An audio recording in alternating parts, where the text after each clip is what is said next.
Buenas noches, siendo las 18:35 según mi reloj del computador. Doy por iniciada esta clase, la última clase de la sección 2 de gastronomía del Instituto ENAC.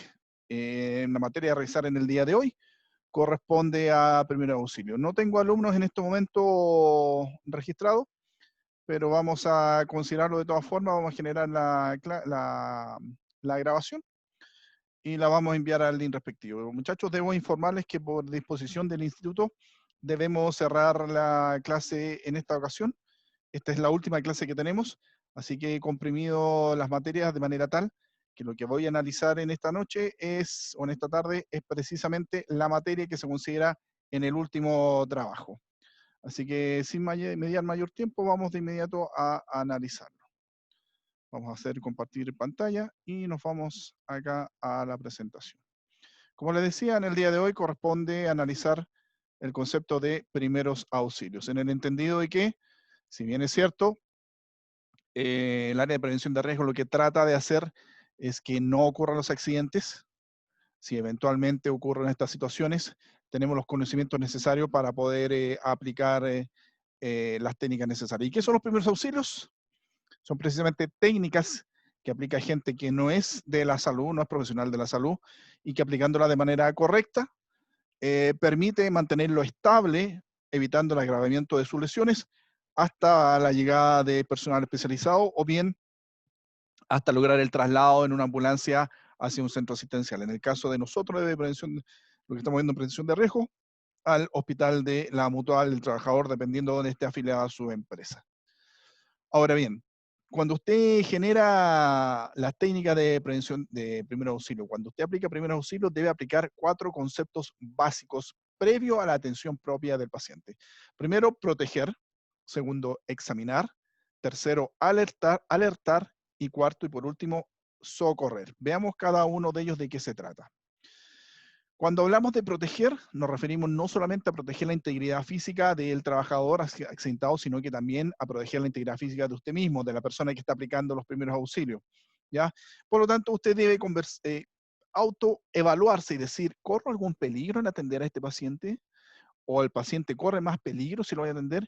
Podría darse la situación, por ejemplo, que esta persona esté bajo un fuego, esté bajo un humo, que se haya electrocutado y la corriente mantiene aproximadamente 10 segundos después de haberse soltado del cuerpo de la persona. Por lo tanto, si usted la atiende, existe una probabilidad de que también haga contacto con esa electricidad. Pues puede que esté expuesto a algunos gases o aceites o vapores que pueden ser contaminantes y afectarlo a usted. Entendamos que quienes atendemos en primer auxilio somos respondedores de emergencia y somos parte de la solución y no debemos ser integrantes y no ser parte del problema. Reitero, debemos ser parte de la solución y no parte del problema. Y así también, en el concepto de proteger, es que necesariamente debemos utilizar elementos de protección personal mínimos, mínimos. Estos son guantes, mascarilla y antiparra. La mascarilla hoy día se está sugiriendo también que si no solamente lo utilice quien está haciendo primer auxilio, sino que también se le coloque una mascarilla a la persona ante la probabilidad de que pueda tener algún bichito, como es, por ejemplo, el coronavirus en estos días, sin saber si es asintomático o no. En el segundo punto de examinar, nos referimos precisamente a qué condición está el accidentado. Primero tenemos que evaluar su conciencia, ¿ya? Si está consciente o no. Y esa conciencia no va relacionada directamente a si está desmayado o no. No necesariamente una persona que haya perdido el conocimiento o una persona que está inconsciente significa que está desmayada, ¿ya? Existe una probabilidad que la persona esté despierta, pero no está con sus 5 sentidos y hay un problema de conciencia y que lo vamos a estar viendo en el transcurso de esta conversación. Debemos evaluar también si la persona está respirando, recibiendo oxigenación, que es el elemento vital para que todo ser vivo pueda seguir desarrollándose fisiológicamente. Si tiene pulso, lo cual nos determina que el corazón está palpitando, está empujando, bombeando sangre a través del cuerpo, y si está sangrando, es decir, si tiene algún tipo de hemorragia, ya que esto nos puede afectar de manera importante en la estabilización de este paciente.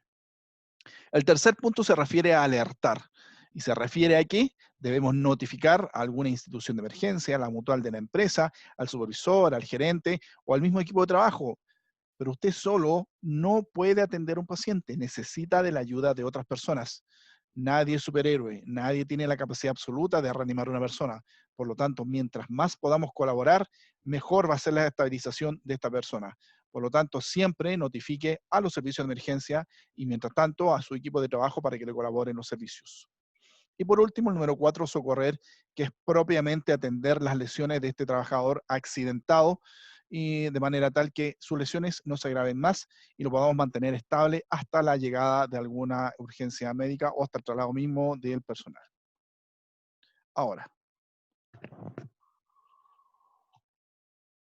existe un concepto en primeros auxilios que se llama ABC del trauma y que se refiere a las 5 primeras letras del abecedario, en donde cada una de ellas tiene un concepto en relación a su letra con el procedimiento que se está aplicando para el paciente.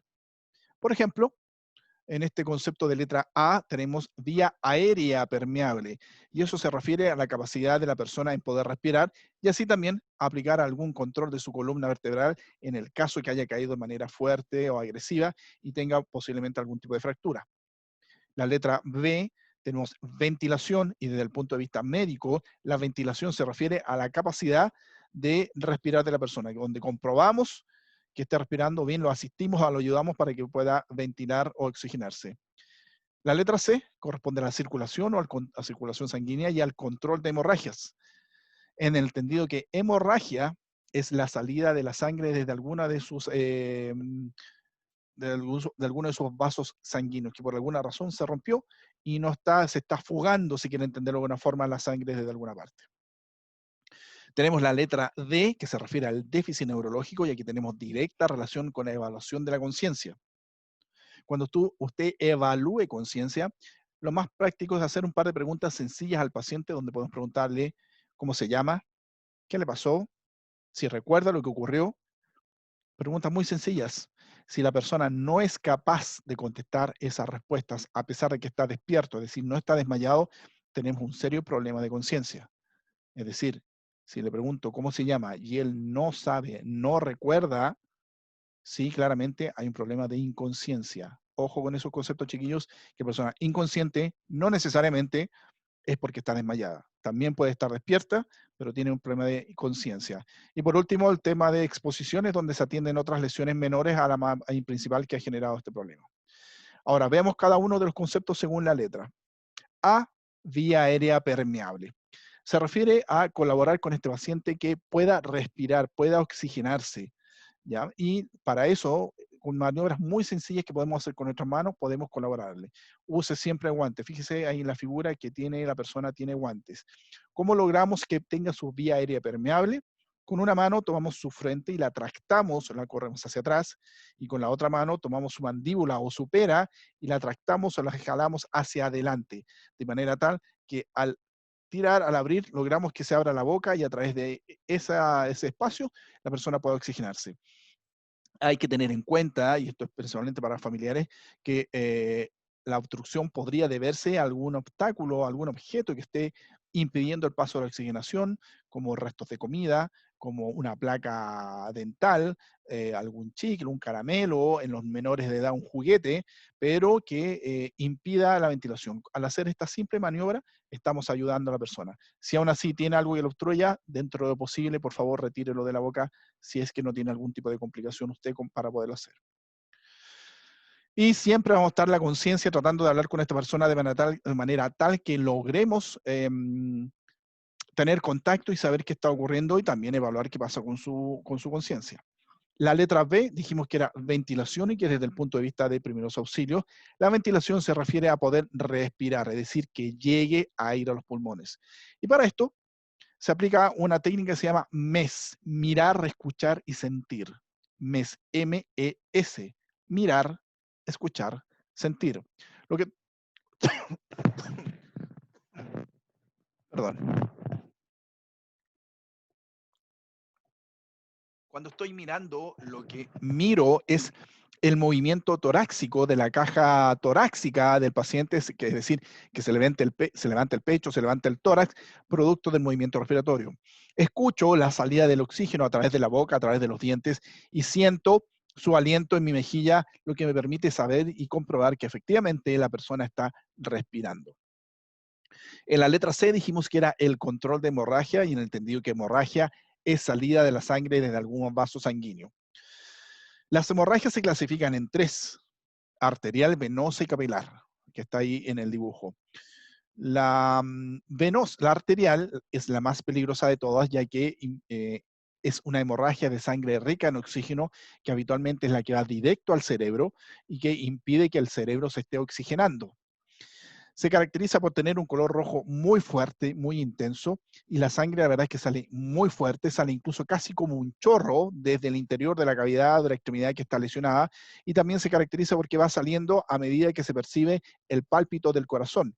Debido a la fuerza que está impulsando, la salida de la sangre es equivalente al ritmo del pulso que se logra detectar desde el pulso carotídeo en el cuello. Esa es la hemorragia arterial, es la más peligrosa porque sale más fuerte, mayor cantidad, y porque es la que va oxigenada directamente hacia la cabeza.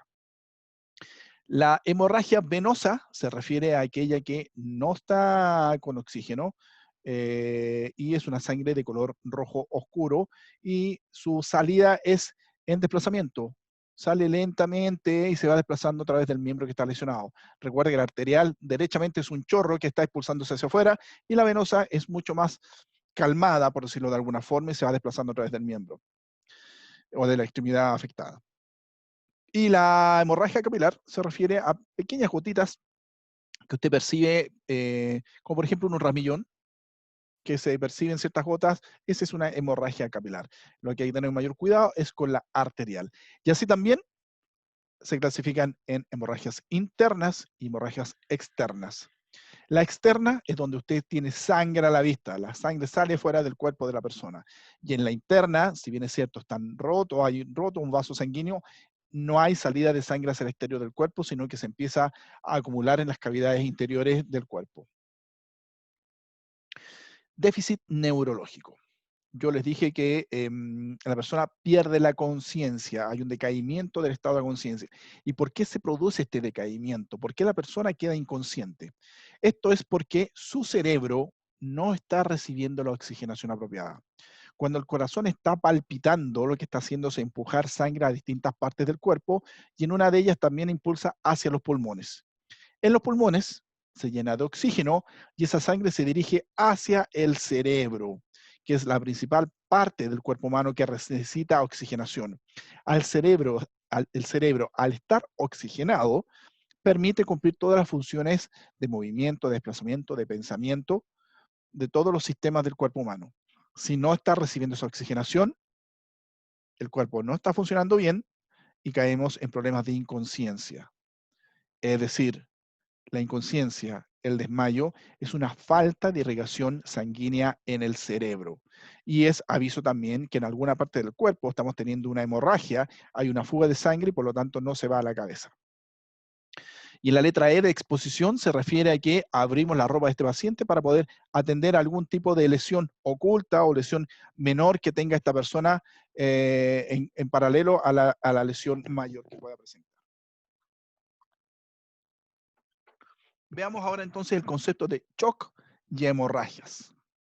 Un shock corresponde a una situación fisiológica del cuerpo en el cual no está circulando la suficiente cantidad de sangre por el cuerpo y que se requiere. Puede producirse por distintas situaciones. Hay una baja en la presión arterial, el corazón no está bombeando sangre con la fuerza que se requiere y a su vez no está circulando la sangre necesaria para todo el organismo. Y por ende, no está llegando sangre a las extremidades exteriores más alejadas del corazón, como las manos, los pies, lo que significa que se ponga helado, ¿no? Que tenga mucho frío, y a su vez no está llegando hacia el cerebro, lo que nos está generando este problema de conciencia. Las causas del shock pueden ser muchas: problemas respiratorios, problemas cardiovasculares, problemas digestivos, envenenamiento, una serie de situaciones que pueden generar un shock hemorrágico. Ahora, esto va a generar a su vez que el corazón no funcione de manera correcta, por lo tanto no va a impulsar la fuerza suficiente hacia, hacia el cerebro.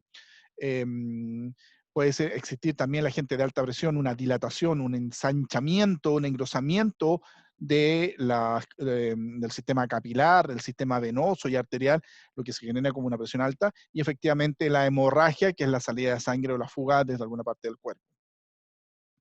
¿Cómo podemos reconocer que este paciente está en estado de shock? Primero porque se pone pálido y es muy pálido, es muy evidente el cambio de color de su piel. Hay una disminución importante de la temperatura. Usted toma sus manos y la verdad es un verdadero hielo, un trozo de hielo, de piedra el que está palpando. Por lo tanto, siempre se recomienda a los pacientes cubrirlos con alguna manta, chaqueta, parca, de manera tal que trate de mantener el mayor posible calor. Por otro lado, también se genera una sudoración fría, y cuando hablo de sudoración fría no significa que le corre la gota, sino que su cuerpo, su piel se humedece de alguna forma, pero su sudor es frío. Hay alteraciones de la conciencia, es decir, la persona no recuerda su nombre, no recuerda que le ocurrió, no sabe dónde está, no entiende cómo llegó a ese punto. Le cuesta mucho respirar, es una respiración muy corta, no puede hacer largas inspiraciones, sino que es muy débil y con mucho esfuerzo de parte de la persona. El pulso es casi imperceptible, es muy débil, y se genera aquí un antecedente muy curioso que se llama el llenado capilar. El llenado capilar se refiere a las uñas, las puntas de las uñas. Si usted presiona una de sus uñas, se pone blanca. Si yo la suelto, vuelve a su color que estaba, que generalmente es un color algo rosáceo. Reitero, si yo la presiono, se pone blanca. Si la suelto, prácticamente de inmediato se llena nuevamente de color. Y lo que estoy haciendo ahí es permitiendo circular la sangre. Ahora, si yo presiono y suelto y los dedos se mantienen de color blanco, quiere decir, es un signo de que estamos ante una hemorragia interna. ¿Ya? Ahora, sigamos con los antecedentes del estado de shock. La persona, les dije, se ponía morada. Mire esta fotografía. Esta es una fotografía de un bebé que está en estado cianótico. Ese es el nombre. Cuando está blanco, morado los labios, está en estado cianótico. Es evidente porque la persona está muy pálida, sus labios están morados y ese es signo evidente que estamos en un estado de shock. Así también la persona está muy alterada, muy agitada, quiere salir de ahí, trata por todos los medios de pararse, no entiende absolutamente nada, y aquí debemos recurrir a psicología de emergencia y tratar de calmarlo, de darle el mejor ánimo posible, de hacerlo entender que sufrió un accidente, que estamos cuidándolo y protegiéndolo. Lo de estado cianótico no solamente en los labios, es sí el más visible, pero se ocurre en otras partes, como por ejemplo el lóbulo de la oreja y los dedos también de las manos y de los pies, pero es principalmente en los labios. Ahora bien, cuando esta persona está en estado de shock y ya la estamos atendiendo, debemos procurar de mantener la vía aérea despejada, es decir, tractar la mandíbula y la cabeza para que se mantenga la boca abierta y pueda respirar. Debemos realizar el control de hemorragia, es decir, tratar de evitar que la sangre se escape fuera del cuerpo humano.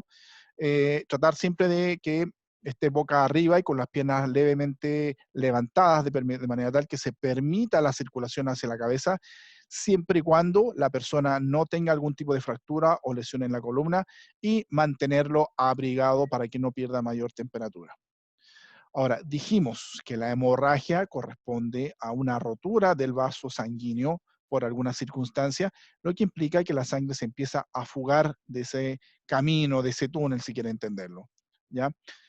Hemorragia, entonces, salida de la sangre desde el aparato circulatorio, y también dijimos que había interna y externa. Dijimos también que la hemorragia se clasifica en tres. Hay una hemorragia arterial, otra venosa y otra capilar. Reitero que la arterial tiene un rojo intenso y sale de manera muy fuerte, casi como un chorro. La venosa es más oscura y se va desplazando a través de la extremidad. Y la capilar tiene muy poca salida y son casi unas pintitas de sangre las que se están visualizando. Para poder hacer un control de hemorragias se debe utilizar apósitos. Recuerde siempre usted, si va a atender al paciente, utilizar guantes para protegerse. El apósito es una venda que está cubierta, puede ser de tela o puede tener también algodón, y la posicionamos donde está la herida y presionamos fuerte con nuestra mano. Si usted visualiza que este apósito se llenó de sangre, se acumuló, cambió hasta de color y sigue absorbiendo, le pone otro apósito encima. No retira el que está gastado, se le pone otro encima. Y si asimismo el segundo se vuelve a llenar de sangre, usted le pone un tercer apósito y va a insertar, a instalar los apósitos que sean necesarios hasta que logre visualizar que ya está más controlada la hemorragia. Y posterior a eso, este mismo apósito se envuelve con algún tipo de venda o tipo de género para hacer que el paciente sea trasladado hacia un centro asistencial. Reitero, siempre utilizar guantes, colocar apósitos sobre la herida y si se necesita más, colocar más apósitos y después poner un vendaje para trasladar a un centro asistencial. Otro punto importante que sufren los trabajadores es la hemorragia nasal, es decir, el sangramiento de narices, salida de sangre de narices, como quieren decir habitualmente. ¿Cómo se controla esto? Fíjese, usted debe sentarse y colocar su cabeza levemente hacia adelante y presionar con sus dedos ambos espacios o ambos orificios de su oreja. Va a tener que respirar en ese instante por la boca, ya que va a tener que tener esa posición aproximadamente unos 5 minutos. Está total y absolutamente descartado correr hacia atrás, correr la cabeza hacia atrás, sino que siempre mantenerla hacia adelante. ¿Por qué no se desplaza hacia atrás?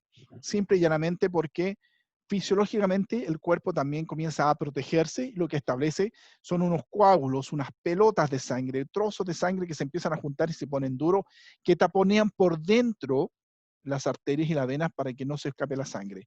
Pero esa pelota de sangre que se forma y que después se pone dura, si usted se echa hacia atrás o corre su cabeza hacia atrás, es posible que pueda trasladarse hacia sus vías aéreas, generando una obstrucción o un ahogamiento. Por lo tanto, por eso no se recomienda que la hemorragia nasal, la cabeza, se ponga hacia atrás, siempre hacia adelante. Ahora, respecto de la hemorragia interna, podemos reconocerla en contradicción a la externa. La hemorragia externa siempre usted va a visualizar manchas de sangre en la ropa, incluso va a haber hasta restos de sangre en el piso, y con eso podemos dilucidar que es una hemorragia externa. En cambio, la hemorragia interna, no tenemos sangre a la vista. La sangre, la hemorragia se está generando dentro del cuerpo y se está acumulando en las cavidades internas del cuerpo humano, lo que provoca que el estómago de este lesionado se comience a inflamar, a hinchar de una manera muy impresionante, podríamos decir incluso que el varón está embarazado, si quiere entenderlo de alguna forma.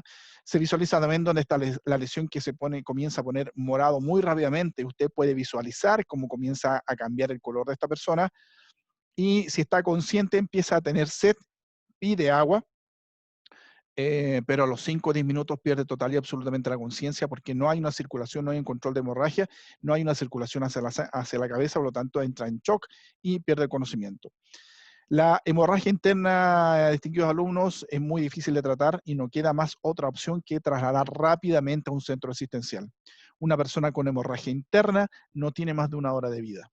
Por lo tanto, si usted encuentra estos antecedentes junto con el llenado capilar que le comenté delante y descubre y confirma que es una hemorragia interna, por favor traslade rápidamente a este paciente a un centro asistencial. Lo que vamos a ver ahora es la resucitación cardiopulmonar, el RCP, o masaje cardíaco o respiración boca a boca, pero el nombre técnico es RCP, resucitación cardiopulmonar. ¿Qué ocurre? El RCP es un procedimiento que se aplica para aquellas personas que por alguna circunstancia, por alguna razón, su corazón ha dejado de latir y a su vez ha dejado de respirar. O puede estar sin respiración y su corazón latiendo, o a la vez está, su pulmón está funcionando y su corazón no está latiendo. No es necesario que se den las dos condiciones, con una es suficiente para determinar que es así. Y vamos a aplicar unas medidas o unas técnicas que permitirá extender la vida de esta persona, porque si no se cumplen esas condiciones va a fallecer. Y esta técnica se denomina PCR. Rectifico, se aplica la reanimación cardiopulmonar cuando la persona ha sufrido un PCR y se denomina PCR a paro cardiorrespiratorio. Cuando en una prueba eventualmente se lea el concepto de PCR, se refiere a paro cardiorrespiratorio. Hoy día se está utilizando mucho con ese concepto porque es el mismo nombre que tiene el examen de COVID, ¿ya? Así que para que entiendan que no necesariamente es la situación de paro cardíaco. Ahora bien,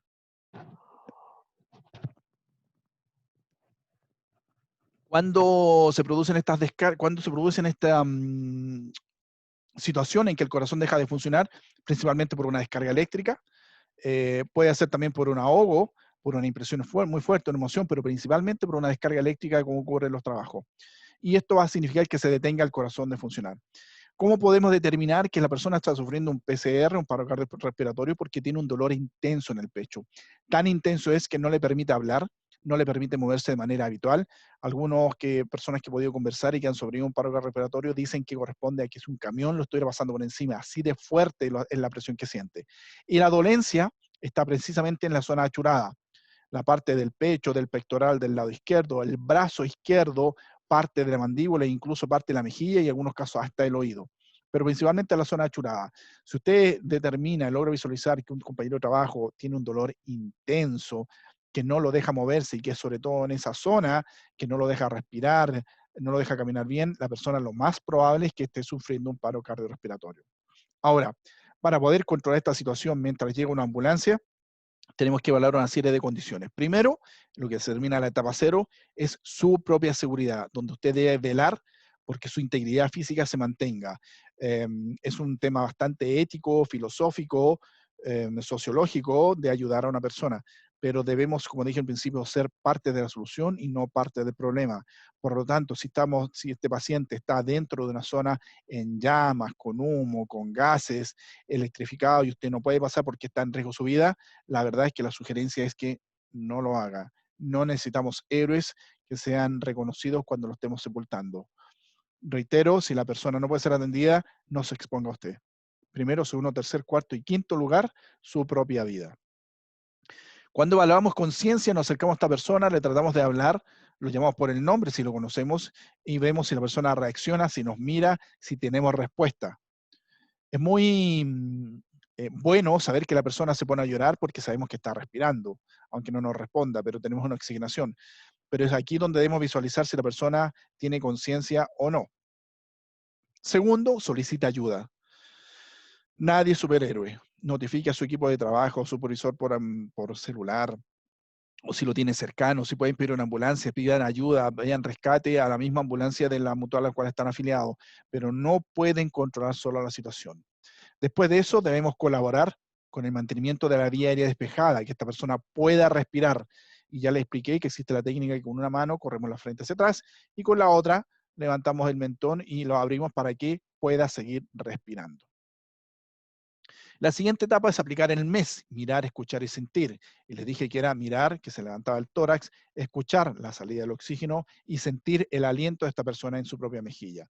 Si estos tres parámetros ocurren es porque la persona está respirando y ya podemos estar más aliviados respecto al proceso de control y de estabilización del paciente. Si no se cumple el mes, debemos ventilarlo de manera artificial. Recuerde que la ventilación se refiere a otorgar oxigenación. Aquí tenemos con un ambú, que se llama este dispositivo, que se presiona y le permite entrar oxígeno a los pulmones del paciente. Hoy día casi no se está usando la respiración boca a boca por la probabilidad alta de podernos contagiar de COVID. Así que se recomienda el uso de un ambú. Y si aún así no se percibe el pulso, va a haber que aplicar masaje cardíaco, que es la presión que se ejerce con las manos a la altura del esternón para imitar de alguna forma el movimiento que hace el corazón y seguir impulsando sangre. El movimiento se hace a través de la mano, lo que se denomina el talón de la mano, que es esta parte negra, esta sombra. Ahí se presiona, no es con la palma, sino con el talón de la mano, a la altura del esternón, donde una mano está sobre la otra. No están cruzadas, sino que los dedos están entrelazados de una mano con otra. Y se presiona sobre el esternón es este huesito que está aquí, y para determinar mejor, se presiona a la altura de los pezones o de las tetillas. Es ahí donde usted debe ejercer presión con la palma de la mano para hacer masaje cardíaco. ¿Y cuántas veces? Se hacen 30 masajes por 2 ventilaciones o 2 ventilaciones por 30 masajes. Esta es una tarea bastante agotadora, ojalá puedan hacerlo entre 2 personas. Quien hace el masaje debe tener una posición tal que están sus rodillas en el suelo y sus brazos están en vertical respecto a la posición del paciente. Y lo que se empuja es desde los hombros, no de los codos. Siempre se empuja desde los hombros hacia abajo 30 veces con la mano entrecruzadas respecto de la vertical y sobre el esternón. Él le va a estar haciendo masaje cardíaco y por el otro lado se va a encontrar la persona que está ventilando para poderlo socorrer. ¿Hasta cuándo hacemos este masaje cardíaco? Hasta que la persona vuelva a tener signos de vida. lo cual es un gran alivio si vuelve a respirar o tener pulso, hasta que llegue una ambulancia o persona especializada que los traslade, o definitivamente hasta que usted esté exhausto. Hacer masaje cardíaco es muy agotador, muy cansador. Piense usted que en 5 minutos, solo 10 minutos, es como si hubiese una correo o una maratón. Así que si la verdad ya no puede más de cansancio, no siga. Ahí tenemos dos personas, uno que está haciendo masaje, aunque está mal posicionado, y otra persona que está haciendo la ventilación. Chiquillos, es un tema ético, filosófico, pensar en colaborar a algunas personas, pero también debe ponderar la posibilidad de que pone en riesgo su vida. Por lo tanto, debe evaluarlo a conciencia si va a trabajar en primeros auxilios. Hasta aquí la clase del día de hoy. La materia que hemos visto está en directa relación con la materia de la prueba. Les deseo el mejor de los éxitos y con esto también terminamos el ramo. Espero que les vaya muy bien en su carrera de gastronomía, considerando las condiciones en que se están haciendo las clases debido a la pandemia del COVID. Por lo tanto, les deseo el mejor de los éxitos y muchas bendiciones a cada uno de ustedes. Ojalá no tengan que aplicar nunca los primeros auxilios porque claramente significa que una persona está sufriendo y está en riesgo su vida. Cuídense, protéjanse, que estén muy bien. Con esto finalizo la clase, dejo de compartir y termino de grabar. Que estén muy bien. Chao, gracias.